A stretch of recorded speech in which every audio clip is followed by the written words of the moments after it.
It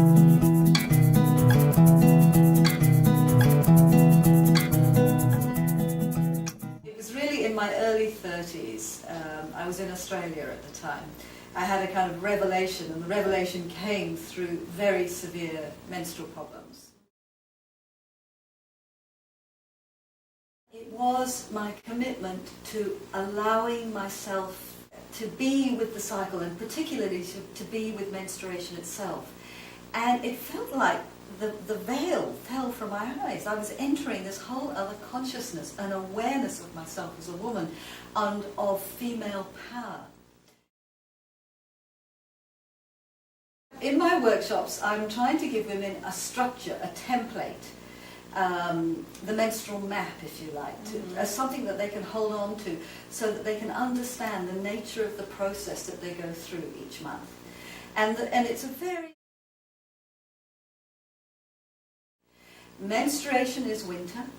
As we come out of menstruation into that pre-ovulatory time, that's spring. The ovulation time of the cycle is the summer of our cycle.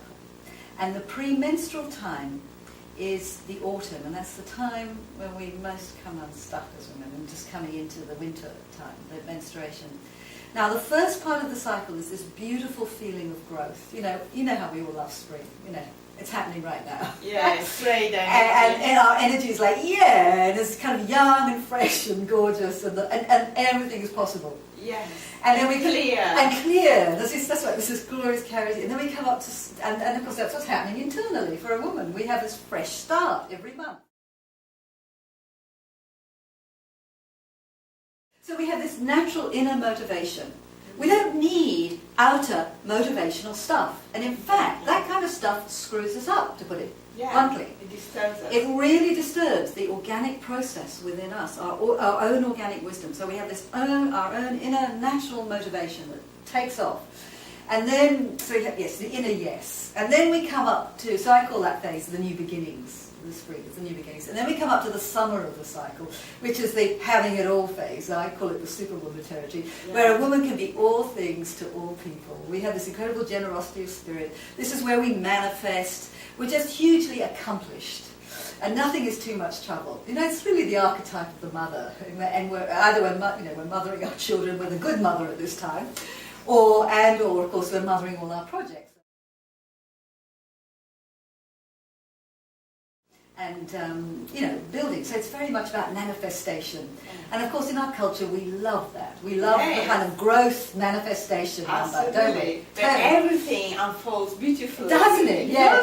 It is so, and then the wheel turns. Yeah. And this is where we have trouble. And actually, what we don't appreciate is that we're entering another phase of the creative process that is utterly fundamental for maturation. And if you don't let yourself complete the whole seasonal cycle psychologically, you will remain perpetually adolescent in your spirit. A teenager. A teenager. Your projects, things will not really be fulfilled or matured or deepened or enriched. So, we have that moment when the wheel turns. It's the sort of harvest moment of the cycle. And I think it's very important at that point to give thanks for everything in our lives. Because we're now, the first part is this going out into the world, and the second part of the cycle is coming back down into ourselves. So the energy now is withdrawing. From do-do-do-do-do, I can do everything. That's right. It's like rest. Something is pulling us in. And it's that first moment, I think, or those first moments of that energy pulling in that feel a little uncomfortable. Now, of course, each woman is going to experience the cycle in her own way. So I'm talking in very general terms. Yes, of course. So the autumn phase of the cycle, extremes can happen within us. We're more permeable, we're more vulnerable, but we're equally more wild and powerful. So I like to say that our polite, socialized self bites the dust. Oh, love it. Don't you? Blow that. And out comes this very instinctual core energy in us. And we shoot from the hip. So we have that kind of really fierce energy that can go boom, boom, boom. And it's hugely creative. Never underestimate this power. You can produce here. I used to find this actually the most productive time of my cycle. and you can be really incisive and clear and see into things. You have real insight, and of what's working and not working. But this is also pretty tough for the old ego. And this is where, we can flip from being hyper kind of critical to being very vulnerable and can feel a bit bruised and battered. So we can be critical of others and of our own work and critical of ourselves.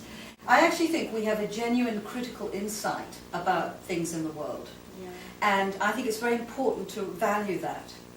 But also, you're quite right, we can be critical of others because we're not liking something in ourselves. Yeah. So I want to redeem that word critical and actually use the word discernment. We have a real discernment that we can hone over time. Yeah. It may not feel like it in the moment, but I tell you, with time and maturity, you're actually honing a real discernment that can go, you know what, that's not working. Yeah, That has to go. guides you. Yes, that can guide you to really polish. So this is the phase where you edit, hone, polish, clean up, sort out. If we think about it, all spiritual practice is about being able to get beyond the ego. And the female body takes us there every month. We have our own little mini ego death every month. So what we're calling premenstrual kind of is our ego feeling a little vulnerable and punctured. And not wanting to let go. Not wanting to let go.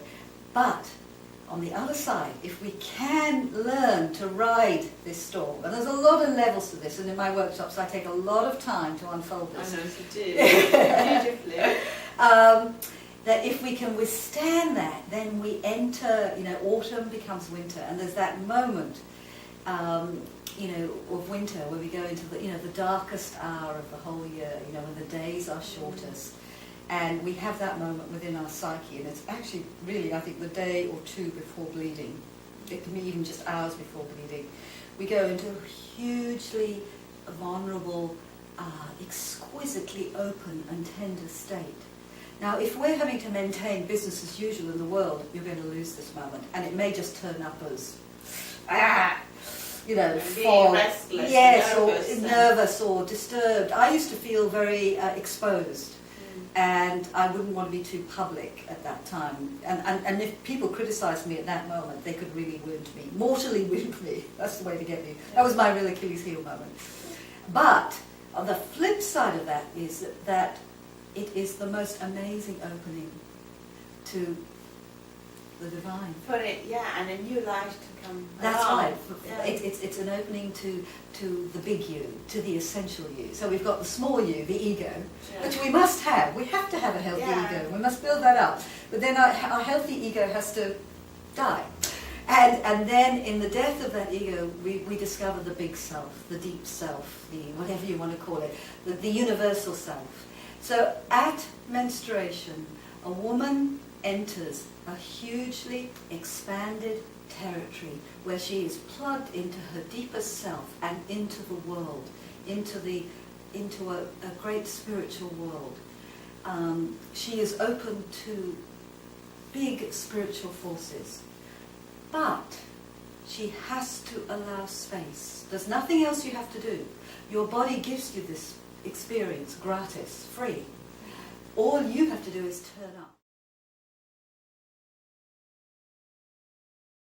You have to be available. You have to be the channel. Now, if you are continuing on business as usual, you are going to miss this. And actually every woman is going... I don't know a woman who doesn't feel some release or relief when we bleed. Most women won't have picked up that moment before bleeding. Some women have, and they experience it as this real stillness. I used to experience incredible calm, and like I had entered this incredibly beautiful place filled with bliss and love.